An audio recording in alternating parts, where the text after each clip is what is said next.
For weeks, St. Lucia has mourned with vigils, silent marches, candlelight gatherings, and calls for justice.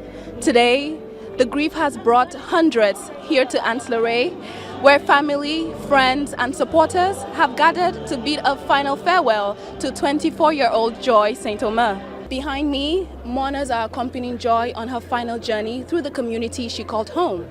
Her death shook not only Anse La Raye, but the entire nation, sparking conversations about domestic violence, the safety of women, and the responsibility of communities to speak out against abuse.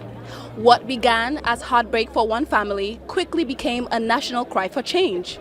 In the weeks leading up to today's funeral, people from across St. Lucia stood in solidarity, lighting candles, walking in silence, and demanding that Joy's name not be forgotten.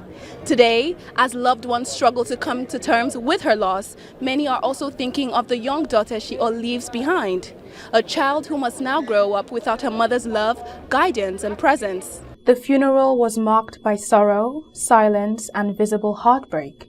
Family, friends, and members of the community came together to honor Joy's life, even as her name continues to echo in national conversations about femicide and the protection of women. As tears flow and prayers are offered, mourners say their final goodbye to a young woman whose life ended far too soon.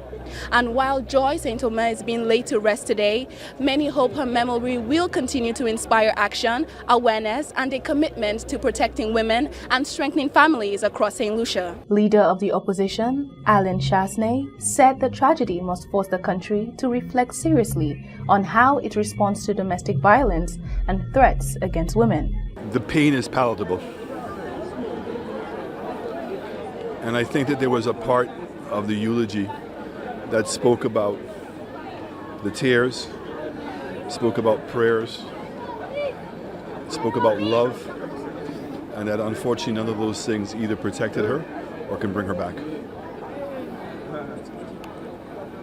And I think there is a time when, as a society, we have to take a stand.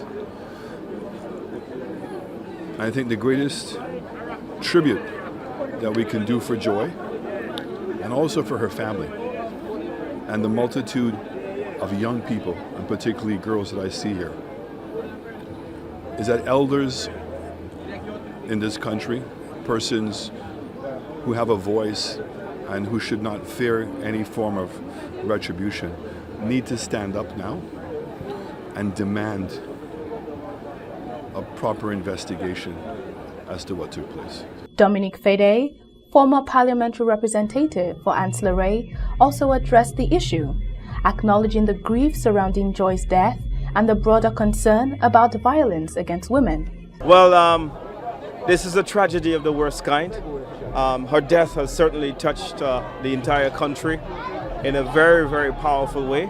When you look at so many sectors of people that are here, from her school to her social clubs to her workplace, it's certainly a watershed moment in our country's history for many, many women. And as many are hoping that this will be a turning point, that her death will mean something, that it will produce something good for the women of St. Lucia who are standing up against domestic violence, and even those who are afraid to stand up against domestic violence. As Joy St Omer's family prepares to say a final goodbye at her cremation tomorrow, many St. Lucians are left reflecting on a tragedy that has reignited calls to confront domestic violence before another life is lost. I'm Christabel reporting for Hot 7 TV News.